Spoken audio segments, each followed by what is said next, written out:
question, il s'agit simplement du moringa, d'accord, de nom scientifique Moringa oleifera. C'est une plante qui est très intéressante parce que elle peut s'utiliser et s'exploiter à tous les niveaux. Qu'il s'agisse des feuilles, qu'il s'agisse de l'écorce ou des racines, tout est utile sur le moringa et je le dis sans abus de langage. Et donc, la question que je voudrais vous poser, les amis, à quand remonte la dernière fois que vous avez eu à consommer le moringa? Peu importe la forme, s'il vous plaît, laissez la réponse en commentaire. C'était quand la dernière fois que vous avez eu à utiliser, d'accord, le moringa? Alors, qu'est-ce qui est intéressant sur cet aliment?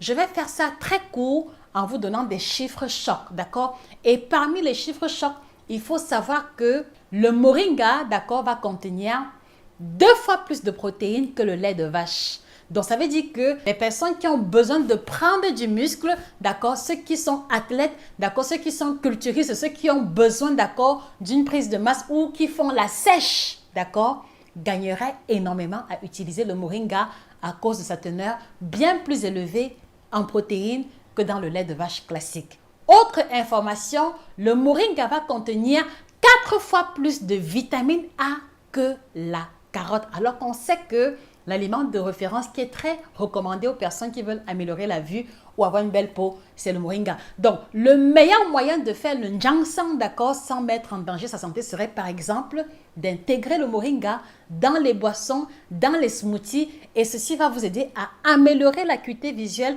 et à améliorer l'aspect, d'accord, et la santé de votre peau. Et je ne m'arrête pas là, d'accord. Autre information d'importance, le moringa va contenir 4 fois plus de calcium que le lait de vache. Ceci veut dire que les femmes ménopausées et celles particulièrement qui font l'expérience de l'ostéoporose, qui est la dégradation ou la fragilisation du squelette, d'accord, gagneraient énormément à intégrer le moringa dans leur alimentation, qui va comme ça les aider à renforcer les os, à renforcer les dents, en leur évitant, d'accord, les crampes, en leur évitant la fragilisation du squelette qui quelquefois peut conduire à une déformation de la posture.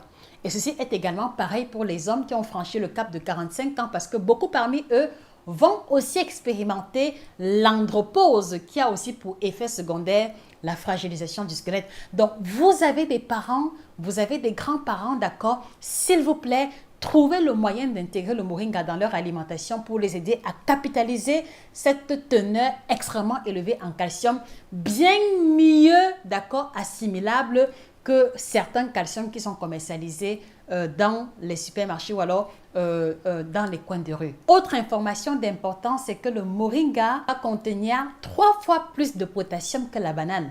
Et quand on parle de potassium, il faut voir ici un sel minéral qui aide à stabiliser naturellement la tension artérielle. Donc, le moringa sera une plante de choix pour les personnes hypertendues parce qu'ils vont expérimenter une stabilisation progressive de leur tension artérielle en dehors de la prise des médicaments. On voit également ici les sportifs de haut niveau qui ont des besoins en potassium élevés pour éviter les crampes après une session d'activité physique particulièrement intense. Donc, chers sportifs de haut niveau, dans vos smoothies, dans vos shakes protéinés, n'hésitez pas à rajouter un peu de moringa parce que ça contient aussi bien les protéines que le potassium qui vous est hautement bénéfique. Et au-delà de ça, on va également se rendre compte que les hommes qui ont des soucis de libido, d'accord, expérimentent une amélioration progressive chaque fois qu'ils vont avoir des supplémentations en potassium. Donc, ceci peut aussi être un point de départ d'un changement d'alimentation pour un homme qui fait l'expérience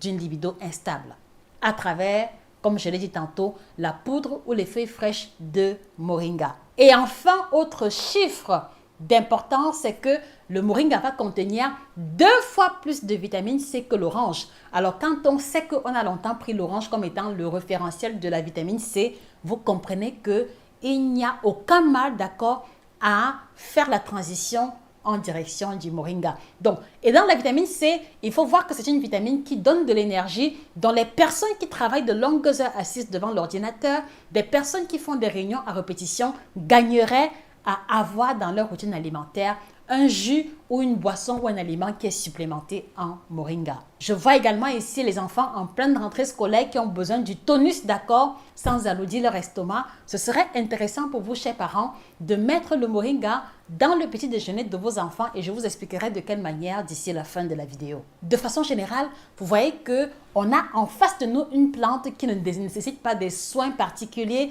qui ne nécessite pas, d'accord, une culture particulière et qui va pouvoir et que l'on pourrait facilement insérer dans nos vergers, dans nos plantations, ne serait-ce que quelques-uns pour pouvoir tirer profit de leurs propriétés. Donc, je vous repose la question, les amis, à quand remonte la dernière fois que vous avez eu à manger le moringa? Alors, comment tirer profit du moringa? Les possibilités sont multiples.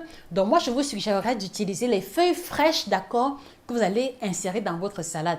Si vous faites, par exemple, une purée d'avocat ou une salade de crudité, cueillez les feuilles fraîches de moringa, vous les lavez et vous les mettez directement dans votre salade.